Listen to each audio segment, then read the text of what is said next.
Hello guys, welcome to my YouTube channel. কেমন আছো তোমরা? এখন আমরা কথা বলবো হচ্ছে তিনটে ট্রেলারের রিয়াকশন দেবো।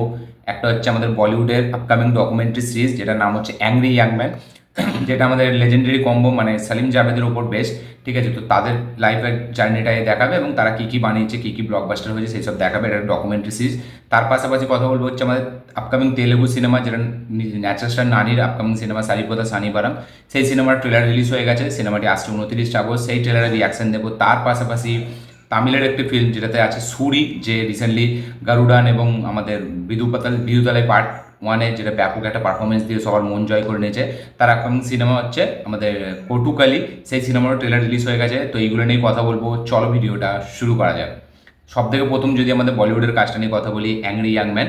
তো এটা বেসিক্যালি ওই যেরকম ডকুমেন্টারি সিরিজটা এসেছিল কিছুদিন আগে রাজমৌলির ওপর, ডিরেক্টর রাজমৌলি, তো তার সে কীভাবে বড় হলো, ঠিক আছে, কীভাবে যে তার সিনেমাকে ওয়ার্ল্ড সিনেমায় নিয়ে গেল, তার যে এত নাম এত পরিচয় সেগুলো কী, সেসব আমরা সেই ডকুমেন্টারির ভেতরে দেখেছিলাম। এখানেও বেসিক্যালি দেখানো হবে যে সালিম জাভেদ এই কম্বোটা একসাথে কীভাবে এলো, তারা কী কী বানিয়েছে এবং তারা পরে কীভাবে আলাদা হলো, এই সব জার্নিটা দেখাবে। এটা বেসিক্যালি খুবই একটা ডকুমেন্টারি সিরিজ, এতে নিয়ে বলার বিশাল কিছু নেই। সিরিজটা দেখার পর কথা বলার অনেক কিছু থাকবে। তো আমার ট্রেলারটা দেখে বেশ হেভি লেগেছে, খুবই একটা ইমপ্রেসিং, একটা ইন্টারেস্টিং হেভি লেগেছে আমার। মানে এটা দেখার জন্য একটা আলাদা এক্সাইটমেন্ট জেগেছে, যেরকম এস রাজমৌলিটা দেখার জন্য এক্সাইটমেন্ট ছিল। তো এটার জন্য আমি বেশ এক্সাইটেড। 20 তারিখ আসছে এই সিনেমাটি, এই সিরিজটি আমি দেখবো।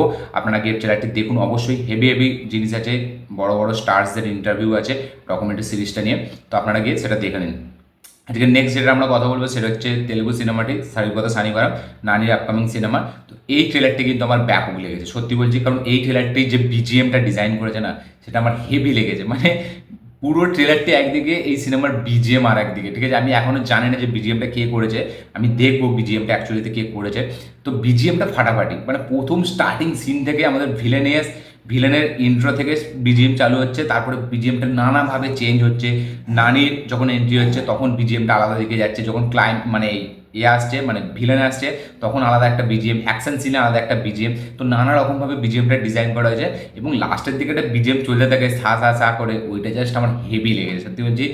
মিউজিকটা খুবই সুন্দর, মিউজিক আমার হেভি লেগেছে। তার সাথে সাথে গল্পটা খুবই সিম্পল, যে একটা পুলিশ আছে ওইখানে, পুলিশ অফিসার, যে ওখানে গ্রামের মানুষের উপর মানে বিনা কারণে অত্যাচার করে, খুবই তাদের উপর অত্যাচার করে এবং একদিকে বলতে গেলে গ্রামের লোকেরা তাকে নিয়ে পেরেশান হয়ে গেছে এবং তাকে যাই করে হাঁটাতে চাইছে এবং কি করে হাঁটাবে, কারণ তাদের সেই ক্ষমতাটা নেই। তখন একটা কমন ম্যান আসছে, একটা সাধারণ মানুষ, যেটা হচ্ছে নানির ক্যারেক্টারটা। সে এবার লুকিয়ে এই সবগুলো করবে, সে সামনে আসবে না কিন্তু পেছন থেকে অনেক কিছু করবে। এই মানে পুলিশ অফিসার ক্যারেক্টারটাকে মানে জ্বালাবে, ঠিক আছে, সে যেরকম মানুষকে জ্বালায়, এবার নানির ক্যারেক্টারটা মানে সুরিয়া, সে এবার জ্বালাবে এই ইন্সপেক্টর দায়াকে, মানে যে মেন ভিলেন যে সুরিয়ার ক্যারেক্টারটা।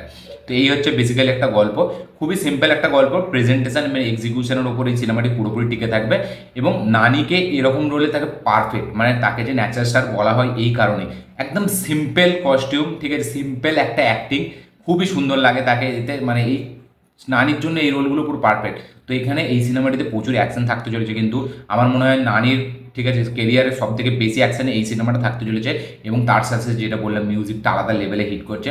আমার ট্রেলারটি পার্সোনালি খুবই সুন্দর লেগেছে, ব্যাপক লেগেছে। এস জে সূর্যার পারফরমেন্স স্কাই হাই, মানে অন্য রকম সে পারফরমেন্স দিচ্ছে। তার সাথে সাথে প্রিয়াঙ্কা মোহনান, সে এখানে একটা পুলিশ অফিসারের চরিত্র প্লে করছে, একটা কনস্টেবল, সে ভালো, ঠিক আছে। তার সাথে নানির একটা প্রেম থাকবে, নানি একটা কমন ম্যান, সে আটকাবে একে, এই হচ্ছে গল্প। দুটো, একটা ইন্সপেক্টর, একটা সাধারণ মানুষের মধ্যে টাসেল কনফ্লিক্ট। দেখা যাক সিনেমাটি কীভাবে প্রেজেন্ট করে আমাদের বিবেক আথরেয়া এবং সিনেমাটি কতটা রেসপন্স জেনারেট করতে পারে, এটাই দেখবার মতো বিষয় হয়। ট্রেলারটা আপনারা কি অবশ্যই দেখবেন, ট্রেলারটা বেশ সুন্দর করেছে। এখন লাস্ট যদি আমরা কথা বলেছি তামিল সিনেমা, যেটা আপকামিং কটুকালি, যাতে সুরি আছে মেন লিড চরিত্রে। তো এই সিনেমার গল্পটা হলো যে একটা মেয়ে, ঠিক আছে, সে একটা লোয়ার কাস্ট ছেলের সাথে প্রেম করে। এবার তার বাড়ির লোক মনে করে যে এই মেয়েটা মানে প্রসেস, সে কোনোভাবে তার ভেতরে কিছু আছে, ঠিক আছে, সে মানে উল্টোপাল্টা হারকাত করছে, মানে করছে। এবার সেইটার জন্যই এই সিনেমাটি পুরোভাবে, সিনেমাটির যে এডিটিং স্টাইলটা ট্রেলারে, সেটা জাস্ট আপনারা দেখুন। মানে এরকম ট্রেলার কে বানায়, মানে এত সুন্দরভাবে ডিজাইন করেছে, কোনো গল্প রিভিল করছে না এবং পুরো ট্রেলারটার মধ্যে সেরকম কোনো মানে ওয়ার্ড নেই যে ডায়লগস আছে বা কোনো কথা আছে, জাস্ট এক দু জায়গায় কথা আছে।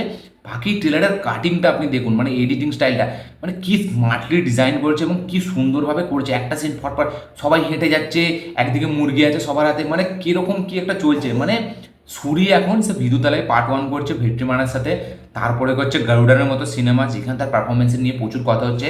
তারপরে সে পটুকালির মতো সিনেমা করছে, মানে সুরি আলাদা ফর্মে চলছে এখন।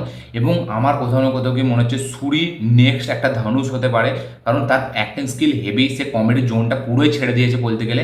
এবং সে নিজের এটাকে বুঝতে পেরেছে যে তার মধ্যে কতটা কেপেবল, সে একজন কত কেপেবল একটা পারফরমেন্স সে দিতে পারে, কত সুন্দর একটা সে পারফর্মার কেপেবল। তো এটা সে বুঝেছে এবং ডিরেক্টররা তাকে মানে বিদ্যুতালয় ভেট্রিমারান ইউজ করার পরে তাকে সবাই তার পারফরমেন্সটা দেখে এখন সবাই তাকে ইউজ করছে এবং ব্যাপক লাগছে এই ট্রেলারটি। আমার এডিটিং স্টাইলটা হেভি লেগেছে, দেখা যাক। এবং এই ফিল্মটা কিন্তু ওই একটা কাস্ট সিস্টেম তামিলে যেটা হয়ে থাকে সেই কাস্টের ওপর ফিল্ম, এবং তার সাথে সাথে একটা সুপার ন্যাচারাল ব্যাপার মনে থাকবে। এটা একটা থ্রিলার ফিল্ম, একটা ড্রামা ফিল্ম বলা যায়, ঠিক আছে। তো দেখা যাক। ট্রেলারটি তো কিছুই বুঝতে পারলাম না যে অ্যাকচুয়ালিতে কী গল্পটা, এইটুখানি বুঝতে পারলাম যে সে একজনকে ভালোবাসে এবং এখানে তাকে নিয়েই হচ্ছে মেন গল্পটা। তো দেখা যাক সেটা কি হয়। কিন্তু ট্রেলারের প্রেজেন্টেশন আমার হেভি লেগেছে, এডিটিং সুন্দর লেগেছে, বিজিএমটা যেভাবে ইউজ হয় ওই প্রত্যেকটা সিনে যখন সবাই হাঁটে, এগুলো দেখবার মতো। আমি সুরের বিদ্যুতালয় এখন দেখিনি এবং গারুডানো এখনও দেখিনি, ঠিক আছে, কিন্তু এই সিনেমাটি রিলিজ হওয়ার আগে আমি ওই দুটো সিনেমা দেখবো। এবং সুরির পারফরমেন্স সত্যি বলছে আলাদা লাগছে এখানে, আমাকে ব্যাপক লেগেছে ট্রেলারটি। তো বলতে গেলে বেসিক্যালি এই তিনটে ট্রেলারই আজকে কেন জানেন আমার খুব হেভি লেগেছে এবং তিনটেই দেখার জন্য বেশ এক্সাইটেড আমি। দেখা যাক তিনটে কীরকম কী হয় এবং সব থেকে বেটার কোনটা হয়। তো এই ছিল এই টোটাল তিনটে ট্রেলারের রিয়াকশন, অ্যাংরি ইয়াংম্যান, সারিপদ সানিবারাম এবং তার পাশাপাশি কটুকালি। এই তিনটে ট্রেলার আপনারা না দেখে থাকলেন অবশ্যই গিয়ে দেখুন, দেখে অবশ্যই কমেন্ট করবেন যে আপনাদের কীরকম লেগেছে। আমার এই ভিডিওটি ভালো লেগে থাকলে লাইক শেয়ার কমেন্ট করে দিন। চ্যানেলটি নতুন হলে চ্যানেলটিকে সাবস্ক্রাইব করুন, বেল আইকনটি প্রেস করতে ভুলবেন না। দেখা হচ্ছে পরের ভিডিওতে, ততক্ষণের জন্য বাই।